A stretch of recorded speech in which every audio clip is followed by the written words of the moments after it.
So I know that this is a very niche down topic, but I would have appreciated this video 6 months ago. So that is why I'm making this. I am delivering for my fellow Mexican Spanish focused Spanish learners out there. So when you're doing Spanish, some people will tell you, and a lot of people on the internet will tell you, to focus on one region, to pick a country and to try and stick to the Spanish that is spoken there. And this video is for the people, for whatever reason, chose Mexico. And in this video, I'm gonna provide you guys with my favorite Mexican resources that I have come across throughout my journey of learning Spanish. I'm gonna talk a little bit about courses, then I'm gonna talk about Netflix shows, podcasts, and YouTubers. And there's gonna be timestamps in the description for each category. So if you're just interested in a specific category, feel free to skip to that point and get the information you need. So for Mexican courses, I would recommend, if you're a beginner, I recommend a audio course called Pimsleur. It's about 20 bucks a month or something. I think there was 2 options, whether you can do European Spanish or Latin American Spanish. And when they say Latin American Spanish, they mean Mexican Spanish, and I really like it. I think it's a great kind of entryway into learning a new language. But if you're intermediate, to be honest, I would not recommend it. And my recommendations for courses end here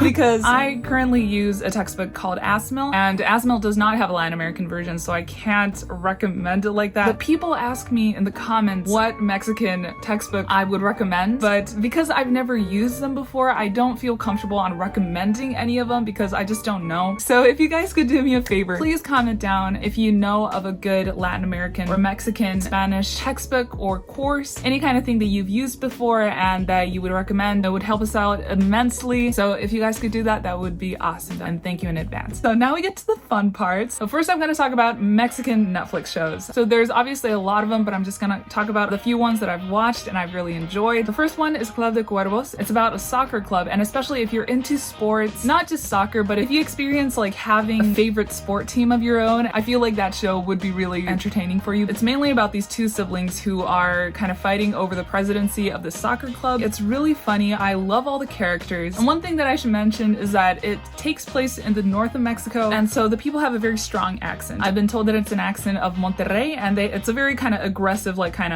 it's a really strong accent. I love it, by the way. My best friend Paulina, who's been on this channel a lot, is from Monterrey, actually. Literally, my ultimate goal in doing Spanish is to have like a strong Monterrey accent. And I want people to be like, where the hell did you learn your Spanish? And I'd be like, in Tokyo. But anyways, that was Club de Cuervos. The second show that I want to recommend is La Casa de Las Flores. It's a story about this rich Mexican version of the Kardashians in Mexico. They own a flower shop, and it is very funny. It's like a satire as well. I love how it's all shot, and I really enjoyed it, especially the first season. And I would recommend it for Spanish learners, especially because there's this one character called Paulina who speaks incredibly slow. It's for comedic effect, but for Spanish learners, she is a savior. Bless her soul. Ay, por favor, Julián, somos 3, ni al caso.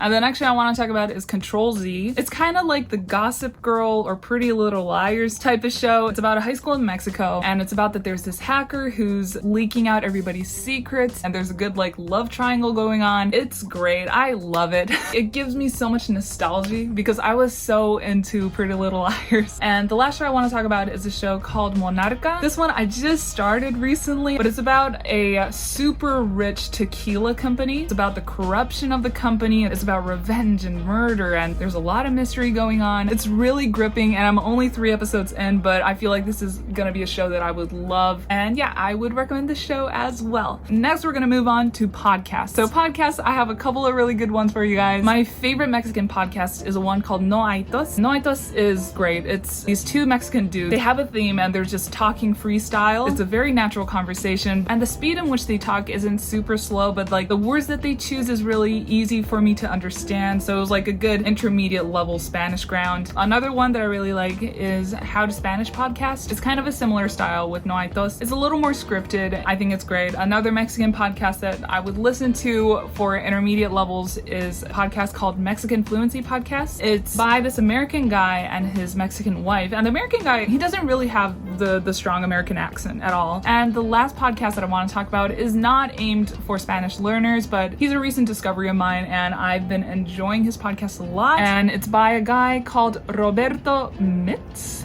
Mtz, but it's by a guy from Monterrey again, and he does interviews with all these different interesting people. He goes from mainstream people like Setangana or Jimena Sariñana to like YouTubers, and I really enjoyed the episode where he talked to one of my favorite YouTubers ever at this point, a guy called Lethal Crisis or Lethal Crisis, but he does interviews with all these like really interesting people. So I guarantee that if you're kind of well into your Spanish journey and you have like all these favorite different YouTubers or singers or whatever, I'm sure that he has interviewed at least one of them in the past. So I think his content is really interesting. You get a like deep dive into a creator. And finally, we're gonna be talking about YouTubers. I love YouTube. I am addicted to YouTube. So get ready because I have a lot of people that I want to talk about. Okay, first I'll talk about some people who are very famous and that I enjoy their content. The first one is Luisito, super famous. He has like 40 million subscribers or something like ridiculous like that. But he's a YouTuber who travels all over the world in like really interesting places as well. And more than that, as a Spanish learner, me and you, he is actually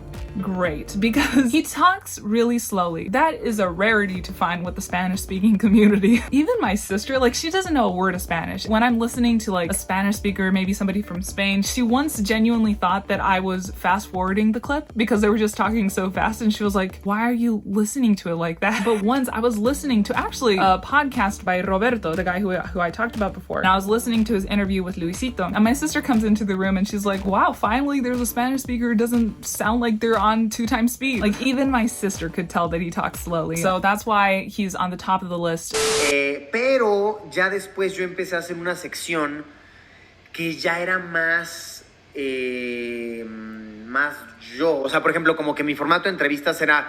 And another super famous Mexican YouTuber that I watch occasionally is Juanpa Zurita, big YouTuber. I don't know, his videos are very entertaining. The visuals kind of tell the story a lot, so you don't have to understand every single thing what he's saying to be able to enjoy the video, so that's why I like him. Another big YouTuber that actually I love this one, she is a YouTuber called Super Holly. She's pretty famous, I feel like, especially with the Spanish learning community, but she's this American lady who's grown up between the States and Mexico. She's now living in Mexico, married to a Mexican, and not only is her Spanish really good as like a native speaker, but how she talks really clearly. I understand a lot of what she's saying, and her content is interesting. What can I say? And I love her perspective. I love the fact that she's an American, but she's grown up in Mexico, so she has different perspective on things. It's interesting. I love her channel. Okay, the last big YouTuber I want to talk about is a recommendation that I got so much on my YouTuber video, and it's a channel called Coreano Vlogs.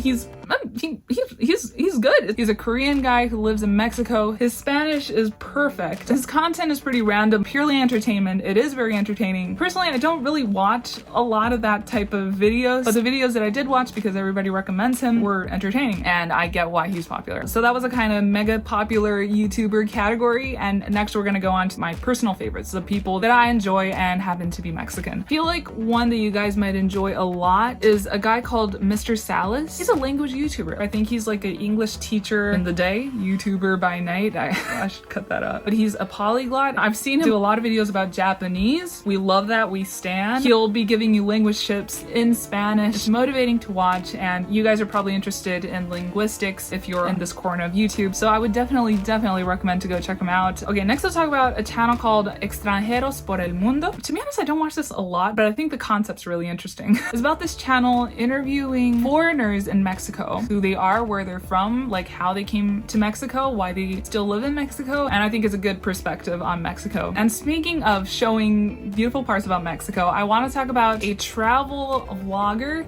called Jorge de Leon, or like, he doesn't feel like a vlogger, it's more like a travel documentary that he makes. I've talked about him in my video about YouTubers, but I want to talk about him again because recently he commented on my video about the YouTubers thing, and he was super nice. He was like, Emmy, thank you so much for mentioning us. When you come to Mexico, I hope that we can go on a hike together. You can practice your Spanish. That touched my heart as a tiny YouTuber, so give him all the love.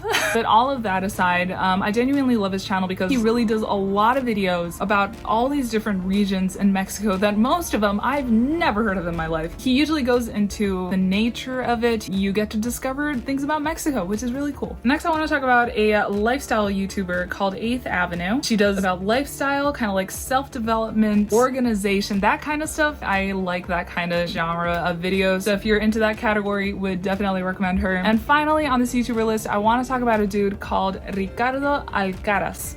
Ricardo Alcaraz. I love his channel. So basically what he does is he takes garbage from the internet and does commentary on it, which makes his channel really hard to understand for me. I understand maybe like 15% of what he's saying, to be honest. Not only is he like a Gen Z, my age-ish, so he talks really fast, full of slangs, but he's talking about stuff specifically on the internet that is going on in the Latin American community or the Mexican community. That's impossible for a Spanish learner to understand, because not only does it test your listening ability, but it tests your knowledge on slang, and you need a full pop culture knowledge background to understand this video. But he's still a YouTuber of a genre that I really enjoy. Every time I do get a joke, I feel so proud of myself. And I feel like if the day ever comes where I'm able to understand what he's saying, I'm basically Mexican at that point. So, and that brings us to the end of this video. I hope that you found useful information out of this, and thank you so much for watching this video until the end. Anyways, Viva Mexico, te mando mi amor desde Japón. I'll see you again in my next video.